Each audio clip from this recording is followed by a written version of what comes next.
Hey, can you hear me? You think should wear? Yeah, all good, perfect. My apologies for the for this small delay.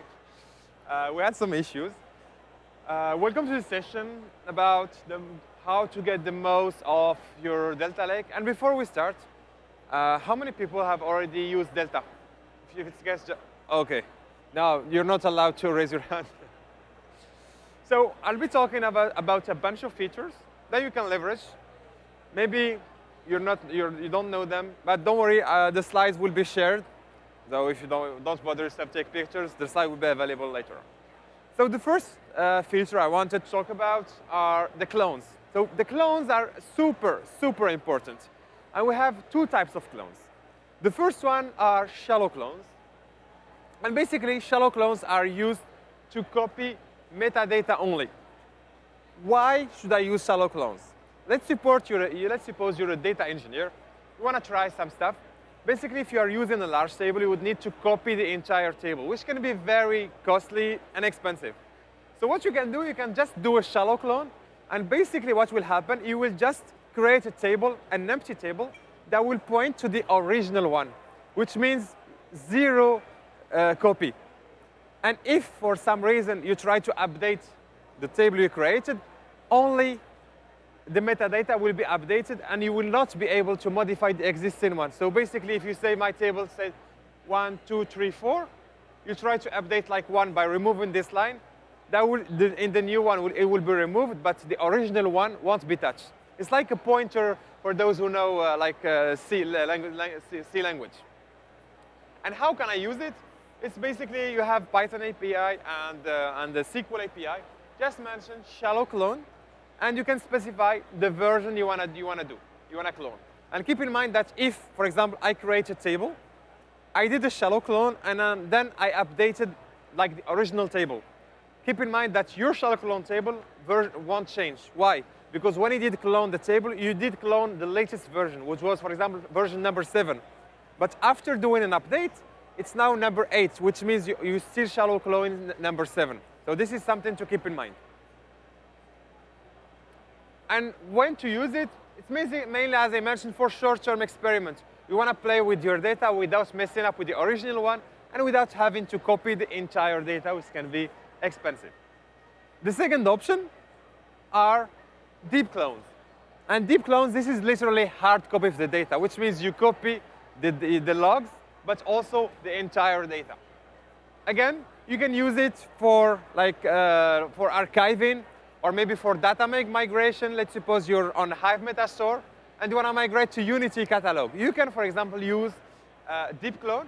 And also for data archiving, for example, you need to keep a snapshot for every month.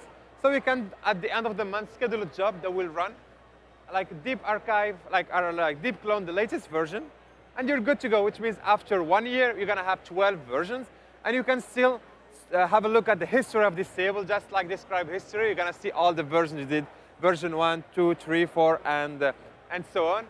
And keep in mind that it's going to create a new log. We have another one, and this one is a little bit underrated, but it's a table property. It's called log retention duration. So basically here we are saying that like each time a checkpoint is written, so Delta will automatically cleans up the log retention. And the default interval is 30 days. But keep in mind that you can still modify this. Just bear with me. Don't put minutes or hours. It will always be days. You can put it down, for example, to 7 weeks to match, for example, the logs that you are keeping in case you want to time travel. But keep in mind that if you like reduce it to 29 days, you will no longer be able to time travel to like day number 30. And when to use it? So mainly you want to ensure that you can perform time travel for a specific duration. For example, you can increase it, put it to 60 days if you want. So again, it's going to depend on your expectations and what is required from you. And mainly, of course, if you need to comply with retention and regulatory requirements.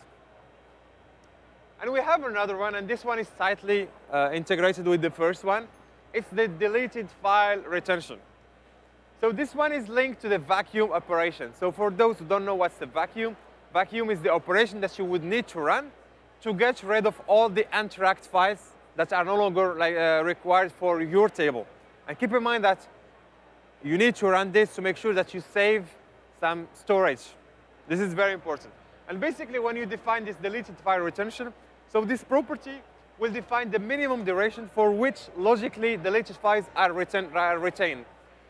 So if you define that I will keep it for 1 week, if I run like a vacuum, I know for sure that at least I will keep the last week.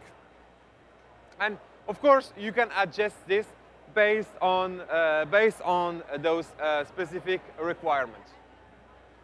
And we have this data skipping num index call. Yeah, I know it's a pretty long property, but this one is very, very important because this will help you put the number of statistics for the columns you want to capture statistics for. By default, it's captured statistics for the first 32 columns. But for example, you can specify just the first 8 columns if you want. Just say num index call equal to 0, or you can disable this statistics capture. But of course, it will impact the performance of your table. So when to use it, so it will capture, as I mentioned, the mean, max, null values, and those statistics will be very, very useful when you're running very intensive computational queries. And of course, I did mention that you need to capture the statistics, for example, for the first 8 columns. But sometimes you can get rid of some specific columns. What if you have, for example, a string column? You cannot capture statistics for string column. So what you can do, you can, if you want, alter the table and change the order to make sure that, for example, all the string columns are put onto the right. Because when you're capturing statistics, we're starting from the left. So you're going to make sure that all the numeric values are on the left, and the string and all the columns that we don't support statistics will put to the right. And then you can just say, hey, capture statistics for the first 2 or 3 columns. So that's why alter table can be very, very important. And this is how it can be done. You can just say, hey, put this column first, or change the order, put it after this specific column, or replace the column. So it's super, super easy and straightforward to use. And as I did mention, it's mainly used for performance optimization, and it changes schema reliability to make it more readable. And then we have delta data skipping stats column.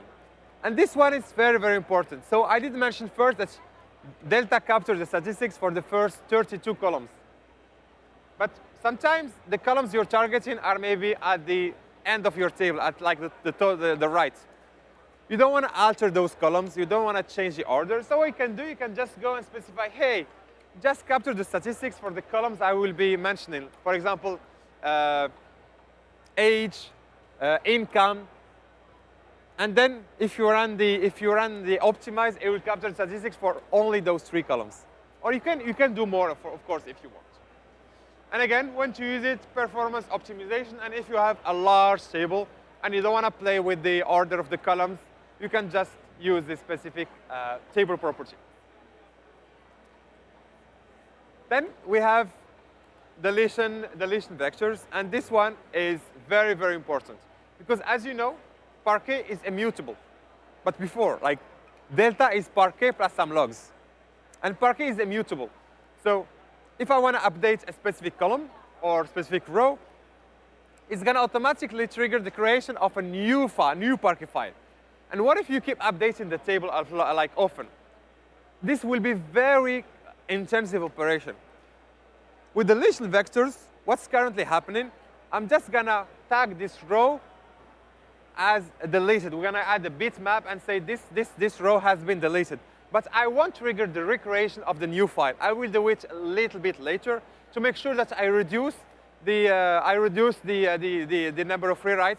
This will help me improve the performance drastically. And then we have change data feed. And this feature, I think, is a very underrated feature.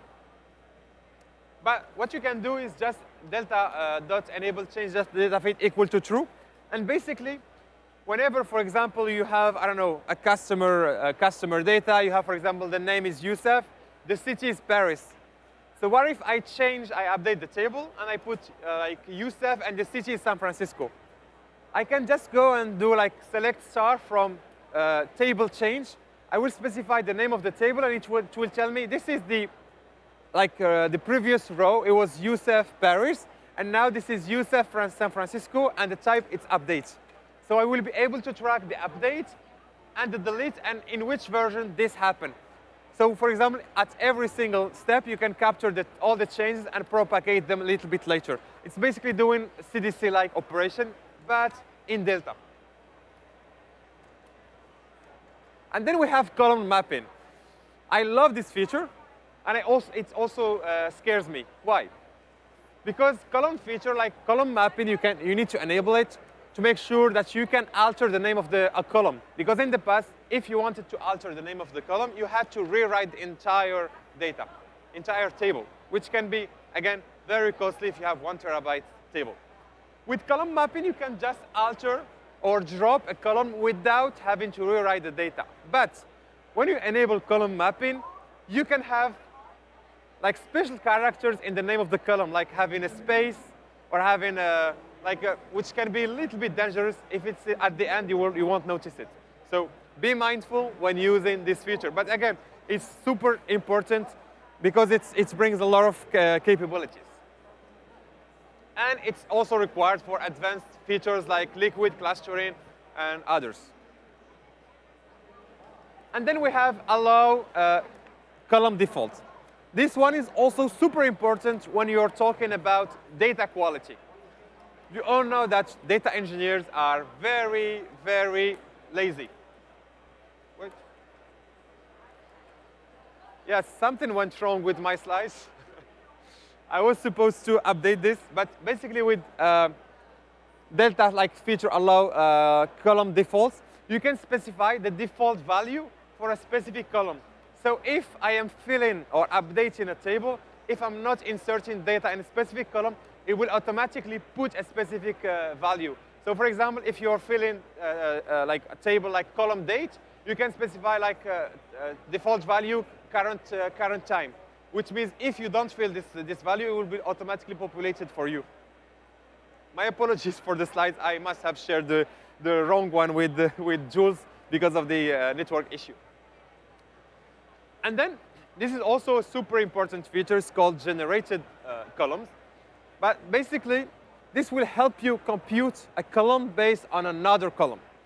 The example I have below, you can see I have a birth date. What I'm currently doing here, I'm just creating a new column, and I'm saying that birth date will help me create a year of birth.